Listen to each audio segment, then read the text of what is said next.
다들 가위바위보 해보셨죠? 승률이 좋으신 편인가요?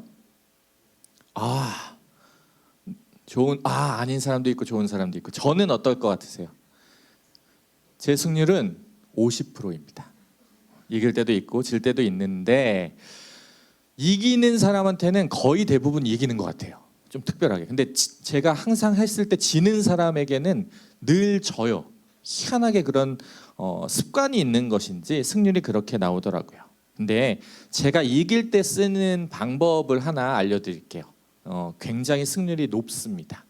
우선은 상대가 중요해요. 상대가 남자일 때 잘 통하고요. 남자일 때보다도 남자 어린아이일 때 더 잘 통합니다. 거의 통합니다. 뭐냐면 남자 어린아이일 때 가위바위보를 했을 때 저는 무조건 볼을 냅니다. 왜냐하면 남자아이들은 주먹을 보통 내거든요. 이유는 정확하게 알 수 없지만 희한하게 이렇게 힘을 꽉 주고 힘센 주먹을 내밀면 이길 것 같은 그런 느낌인지 남자아이들은 그걸 많이 내더라고요. 그래서 제가 보자기를 쓱 하고 내면 제가 이겼잖아요. 그래서 저도 모르게 이겼다라고 하면 그 아이는 아닌데 내가 이 주먹으로 목사님 때리면 내가 이기는데 라고 하면서 씩씩거리면서 돌아갈 때가 있어요. 그러나 저는 씩 웃죠. 내가 이겼는데 미안하지만. 이 가위바위보의 법칙을 아는 사람들, 이 규칙을 아는 사람들은 제가 이겼다는데 다들 동의하실 거예요. 바로 이 단순한 규칙 속에서 오늘 우리가 마주하게 될 말씀, 야곱의 삶인데요. 이 이야기가 통째로 다 들어가 있다고 생각하시면 돼요. 일평생을 움켜쥐는 것으로 살아왔던 야곱이라는 사람이 마침내 손을 펴는 사람으로 바뀌게 되는 모습. 그렇게 되고서야 진짜 내 삶이 축복받았다라는 것을 고백하게 되는 그 모습을 오늘 나누겠습니다. 우리는 본능적으로요, 무언가를 가지고 또 무언가를 지키려고 하면 꽉 쥐고 있어야 한다고 생각을 합니다. 예를 한번 들어볼까요? 돈에 관심이 많고 돈에 좀 혈안이 되어져 있는 사람들은요, 무엇을 움켜쥘까요? 돈을 움켜쥐겠죠. 그들의 통장 잔고는 숫자가 띠디디디 굉장히 높이 올라갈 겁니다. 그런데 통장 잔고를 지키기 위해서, 그 숫자를 지키기 위해서 그 사람이 가족과 보내는 시간은 굉장히 떨어질 거예요. 그리고 자기 자신을 위한 시간조차도 굉장히 떨어질 거예요. 삶의 여유라고는 별로 없을 거예요. 늘 통장 잔고를 쥐고 있느라 정작 누군가의 손을 잡아준 적은 언제였는지 생각하게 될 겁니다. 또 어떤 사람들은 성적, 혹은 명예, 타이틀, 스펙 이런 거에 혈안이 되어져 있는 사람, 목숨 거는 사람들도 비슷하죠. 성적이 좋게 나왔으면 좋겠다 해서 애쓰고 노력하죠. 거기에 집중합니다. 당연하죠. 그런데 그러느라고 가족과 친구와 마음 편히 누릴 시간은 별로 없습니다. 좋은 성적표, 좋은 스펙은 분명하게 남아있는데 내 주위의 사람은 좀 없는 것 같아요. 또한 정작 내가 뭘 좋아하는지, 뭐 때문에 이 스펙에 열을 올렸는지, 뭐 때문에 내가 그 성적에 열을 올렸는지, 뭘 좋아하는지도 모를 때가 많이 있습니다. 이렇게 우리가요, 무언가를 손에 꽉 쥐려고 움켜쥐려고 하면 할수록 소중한 것들, 정작 내가 누리고 있는 것들은 손가락 사이사이로 빠져나갈 때가 굉장히 많이 있습니다. 그리고 저는 그 소중한 것들 중에는 하나님도 포함되어 있는 것은 아닐까라는 생각을 해보게 된 거죠. 내가 뭔가를 강하게 붙잡느라고 하나님 손을 붙잡을 손이 없는 거예요. 이걸 놓치면 안 되니까. 어쩌면 우리의 삶이 이런 삶이 아닐까라는 생각을 많이 해보게 되었어요. 지난 5주간 그리고 오늘까지 해서 6번에 걸쳐서 우리는 야곱의 삶의 이야기를 따라가고 있는 중입니다. 첫 번째로 우리가 따라갔었던 건 아버지를 속이고 장자의 축복권을 훔쳐서 빼앗아서 움켜쥐었던 야곱을 만났었고요. 두 번째로는 형을 피해서 도망자의 신세가 되었는데 베델 광야까지 도망갔다가 거기서 지쳐서 쓰러져 있는, 두려움에 떨고 있는 야곱의 삶에 찾아오셨던 하나님인데 그 하나님과 소위 말해 딜을 하고 있는, 이렇게 해주시면 저렇게 해주시면 나를 지켜주시면 먹여주시면 이렇게 딜을 하고 있는 야곱을 만났었습니다. 세 번째 만났던 장면은 속임수의 달인을 만났었어요. 야곱도 엄청난 속임수의 고수였는데 달인을 만났습니다. 라반 삼촌을 만났었죠. 그 라반 삼촌을 만나서 자기 뜻, 자기 계획, 자기 의지는 다 무너지는 것을 경험했습니다. 상대방에게 이리저리 끌려다닌 인생이 무려 20년 이상입니다. 그럼에도 불구하고 결국 얻고 싶은 것은 얻어내고야 말았던 그 야곱. 야곱의 그 움켜쥐는 손, 그 삶의 모습은 어쩌면 남의 이야기가 아닐지도 모르겠네요. 우리 이야기일지도 모르겠습니다. 제가 신앙생활 하면서 많이 경험한 건데요.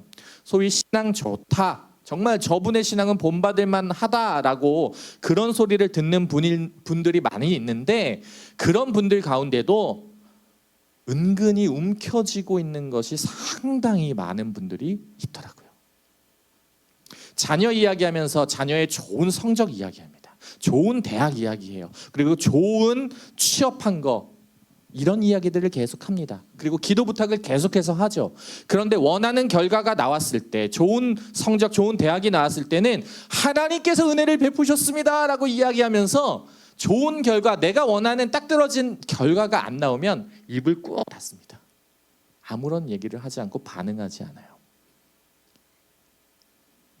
그리고 어쩌면 자신의 기도가 부족했다고 스스로를 탓하기도 하고 자신의 신앙생활을 탓하기도 합니다. 또 노후를 걱정하면서 기도 부탁하시는 분들이 있는데, 노후 준비할 때 준비했었던 그 노후 자금 있잖아요. 그 통장 잔고가 어느 정도 있는지에 따라, 통장 잔고의 숫자가 어느 정도인지에 따라서 나 신앙생활 참 잘했어 라고 판단하기도 하고, 잔고가 없이 너무나 힘든 삶을 지내고 있으면, 채워져 있지 않은 상태에 있으면 깊은 회의감을 느끼면서 신앙생활에서 점점 멀어지기도 합니다. 결국 신앙인들조차 자기가 얼만큼 움켜쥐고 있는지에 따라서 자기 신앙을 이렇게 재고는 합니다. 그러니까 우리는 무언가라도 꽉 움켜쥔 채로 예배당에 앉아서 경건하게 이렇게 손을 모으고 있죠. 꽉 쥔 채로 손을 모았어요. 겉으로는 기도하는 손이 맞아요. 저 사람 기도하고 있네라고 얘기합니다. 그런데 실제로는 단 한 번도 자기 삶의 운전대를 하나님께 내어드린 적은 없습니다. 단 한 번도 자기 삶의 주인 자리를 하나님께 드린 적은 없습니다. 따지고 보니까 움켜쥐는 삶의 신앙의 모습이 이런 모습이 아닐까 생각해 보는 거죠. 이게 야곱의 얼굴이고 저와 여러분의 민낯일지도 모르겠다 생각됩니다. 그런데 그런 삶을 살고 있던 야곱의 주먹이 살짝 펼쳐지는 사건이 있었죠. 네 번째 만났었는데 20년 넘어서 형 에서를 만났습니다. 만나러 가는 그 길입니다. 야복 강가에서 홀로 남았었던, 두려움에 떨고 있는 그를 하나님이 다시 찾아오셨습니다. 그와 밤새도록 씨름하셨습니다. 하나님을 놓지 않았고 하나님도 야곱을 놓지 않았습니다. 그러다가 야곱의 환도뼈가 부러지게 되는 일이 발생하죠. 그러자 야곱이 이렇게 얘기했습니다. 당신이 내게 축복하지 아니하면 가게 하지 않겠습니다. 하나님 붙들고 절대로 놓지 않는 모습입니다. 또 한 번 야곱의 본성이 나온 걸까요? 절대로 놓치지 않는, 움켜쥐는 그 모습이 나온 걸까요? 이런 상황에서조차도 하나님께서 주시는 축복에 매달려 있는 걸까요? 아니요, 아니더라고요. 조금 달라요. 이때 당신이 내게 축복하지 아니하시면이라고 말한 이 축복은요, 좀 모양새가 달라요. 여기에서 말했던 축복은, 주님, 내가 환도뼈까지 부러졌어요. 이제 제대로 걸을 수도 없어요. 저한테는 주님밖에 없습니다. 제가 의지할 때라곤, 붙잡을 때라곤 주님밖에 없습니다 라고 고백했던 놀라운 고백입니다. 늘 움켜쥐기만 했었던 야곱이었는데 이제 마침내 손이 살짝 펼쳐지려고 합니다. 그리고 주님 손을 붙잡으려고 합니다. 그런데 다섯 번째 만났던 우리 야곱 기억하십니까? 지난주입니다. 그 야곱이 하나님을 붙잡으려고 하는 그 손을 뻗어서 이제 하나님의 말씀을 따라서 베델로 올라가야 하는데 세겜 땅에 머무릅니다. 왜? 세겜 땅이 살기 좋은 동네였거든요. 꽤 괜찮은 동네였거든요. 여기 살면 행복할 것 같았거든요. 그러니까 베델로 올라가지 않고 세겜 땅에 안주해 버렸습니다.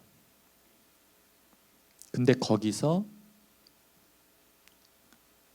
원하지 않던 일이 또 발생했죠. 원인은 모르나 딸 디나가 수치를 당했고 그로 인해서 분노한 그의 형제들이 피해 복수를 감행했고 피해 복수를 했으니 이제 받을 게 뭐가 있을까요? 복수를 당하는 일밖에 안 남았었습니다. 위기의 상황, 절망의 밑바닥으로 야곱은 또다시 추락해 버렸습니다. 그러나 하나님은 그런 야곱을 혼내지 않으셨어요. 화내지 않으셨어요. 대신 그의 등을 밀어 베델로 올리셨어요. 야곱이요, 우리가 여기서 주목해야 되는 건 야곱이 스스로 정신 차려서 스스로 알아서 결단을 통해서 일어난 게 아니라는 사실이에요. 야곱이 스스로 한 게 아니라 재촉하시는 하나님의 은혜, 하나님의 사랑이 그를 떠밀어 올렸던 거죠. 그래서 세겜 땅에서 베델로 올라가게 하나님이 하신 겁니다. 왜 하나님이 그러셨을까? 세겜 땅이 야곱의 눈으로 봤을 때는 살기 좋고 편안한 곳, 안주할 만한 곳으로 생각됐지만 하나님이 보실 때 세겜 땅이라는 곳은 끊임없이 경쟁하고 치열하게 다툼이 일고 쟁취하고 빼앗고 이게 멈추지 않는 땅이 세겜 땅이었거든요. 그러다가 보니까 하나님께서 야곱이 여기 있다가는 죽겠구나 생각하셔서 그를 살리려고 베델로 등 떠미셨던 겁니다. 여러분, 지금 야곱처럼 세겜 땅이라는 곳에 눌러 앉아 베델로 올라가지 않고 머무르려고 하는 것, 자꾸 베델로 올라가는 것을 미루려고 하는 것도 또 다른 모양의 움켜쥐는 삶이라는 것을 우리가 알아야 됩니다. 우리가 볼 때, 내가 볼 때 여기가 좋겠는데, 내가 판단할 때, 내가 생각할 때 이게 맞는 것 같아. 내가 이렇게 결정할지라도 그 결정이 만약에 잘못됐으면 하나님은 나한테 가장 좋은 것으로 바꿔서 주실 거야.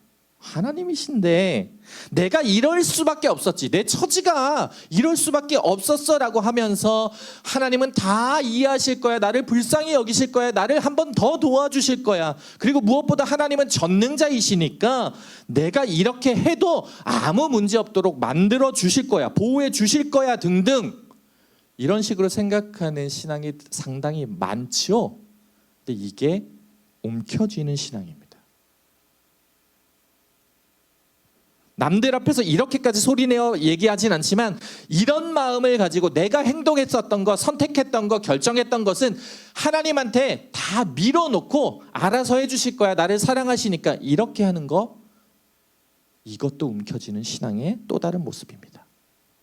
솔직히 저도 그럴 때가 종종 있어요. 그런 마음이 들 때가 있습니다. 경제적으로 너무 힘들 때, 혹은 무언가를 준비하면서 일을 성취하면서 결과를 내야 되는데 그 결과가 너무 스트레스가 쌓일 때, 너무 힘들 때, 버거울 때 이런 마음이 있어요.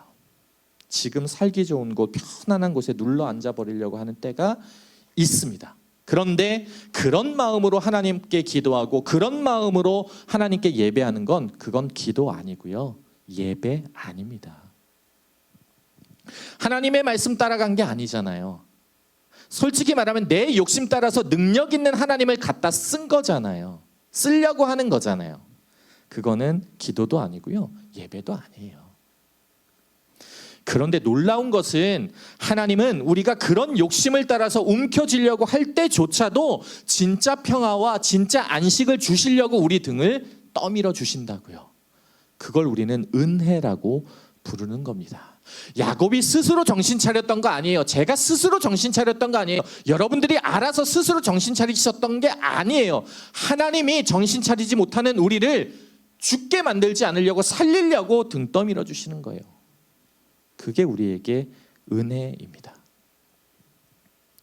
몇 번이고 움켜쥐기만 하는 야곱을 포기하지 아니하시고 몇 번이고 다시 손을 펴주시는 것, 완전히 다른 모습을 마침내 야곱이 보여주고 있네요. 그게 오늘 본문 말씀입니다.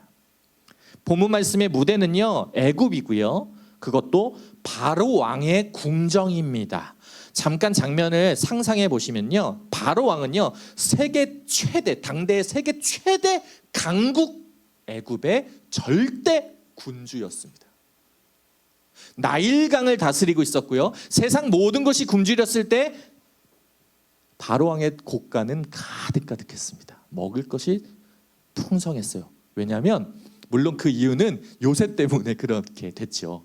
근데 어찌 됐든 요셉 때문에 그렇게 됐던 간에 누구의 곳간이 가득 찼어요? 바로 왕의 곳간이 가득 찼습니다. 사람들이 그 앞에 줄을 서서 목숨을 구걸하고 있습니다. 자신의 땅을 내놓고요, 자신의 몸까지 팔아가면서 바로에게 매달려서 살려달라고 하는 지경입니다. 세상에서 가장 단단한 주먹, 튼튼한 주먹, 강한 주먹을 쥐고 있는 사람 누구냐? 바로 왕입니다.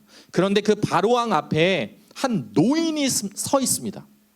창세기 47장 7절 말씀인데요, 오늘 본문입니다. 요셉이 자기 아버지 야곱을 인도하여 바로 앞에 서게 하니라고 얘기합니다.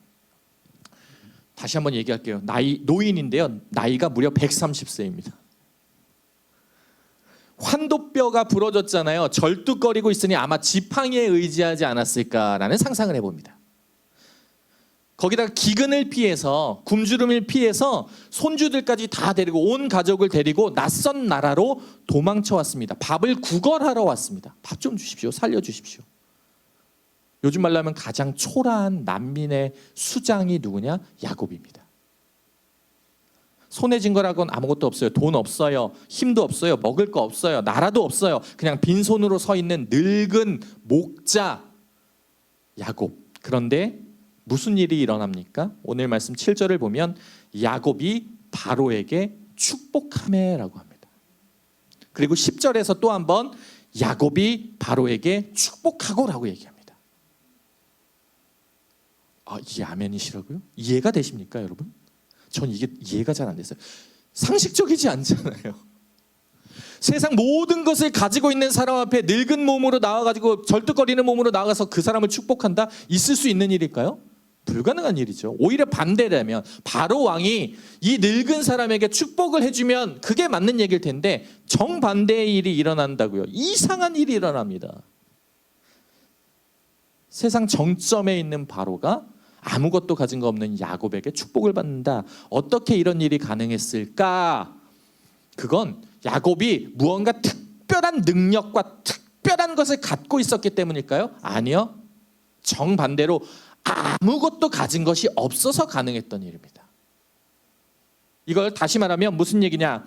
야곱이 가진 게 아무것도 없었기 때문에, 아무것도 없어서 그저 손을 활짝 펴서 축복을 하는데 활짝 핀 그 손에 하나님의 은혜를 담을 수 있었기 때문에 축복이 가능했던 겁니다.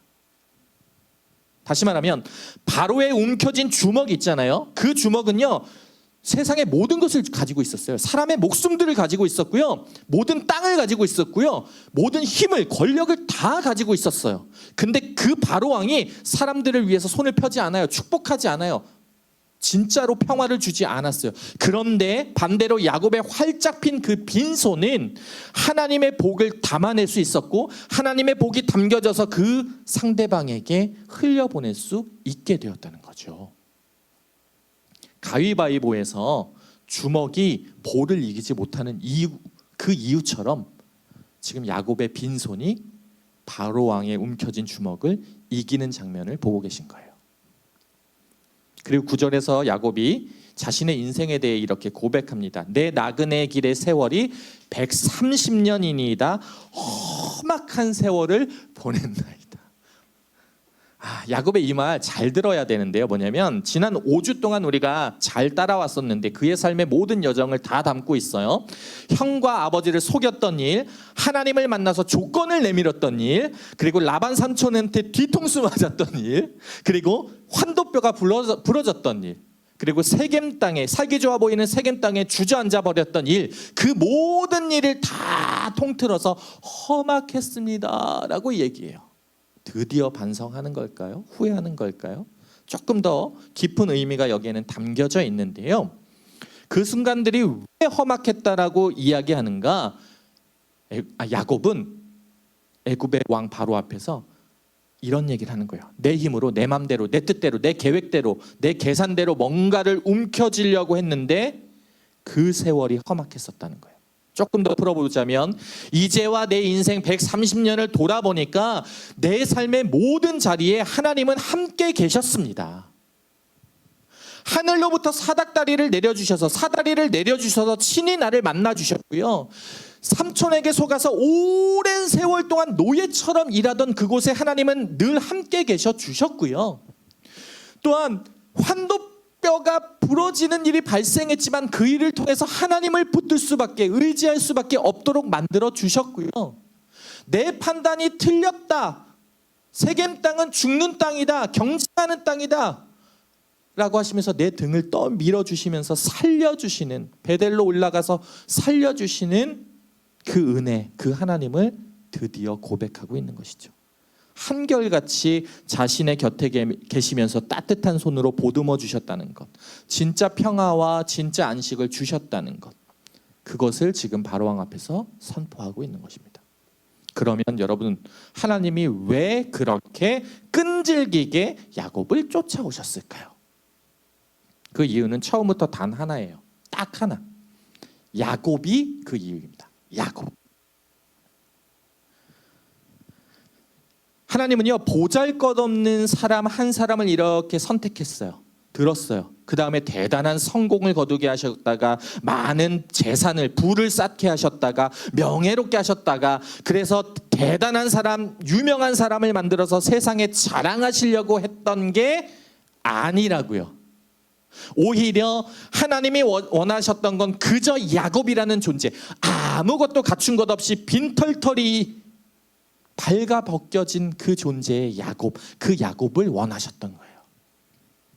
야곱이 뭔가를 삶에서 증명하려고, 하나님의 살아계심을 증명하려고, 내가 이렇게 신앙생활한다고 증명하려고 그런 게 아니고요.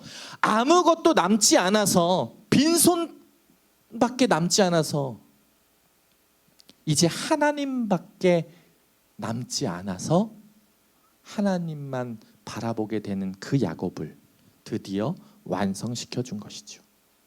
그 만남의 증거가 세상에서 지금 가장 힘센 주먹을 쥐고 있는 바로왕 앞에서 빈손으로 축복하고 있는 야곱이라는 것이죠.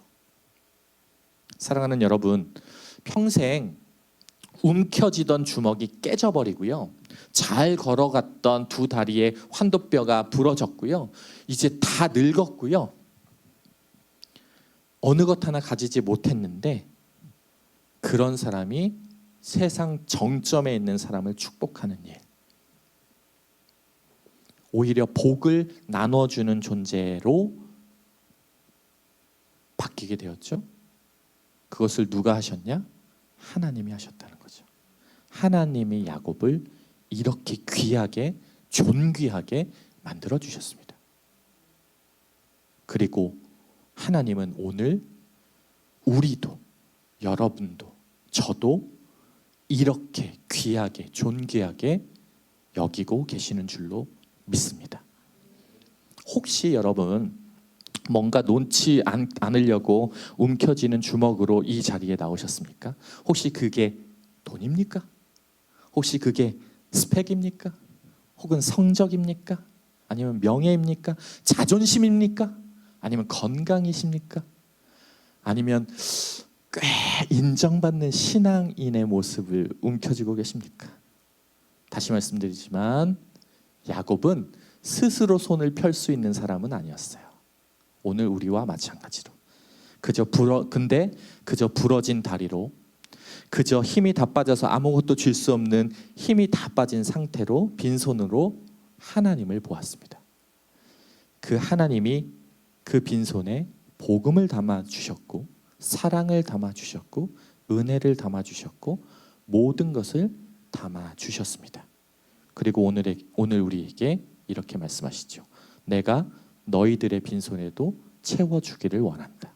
손을 움켜쥐려고 하지 말고 손을 활짝 펴서 진짜 복음, 진짜 평화, 진짜 사랑을 전하는 나의 자녀들이 되기를 원한다. 그 하나님을 믿고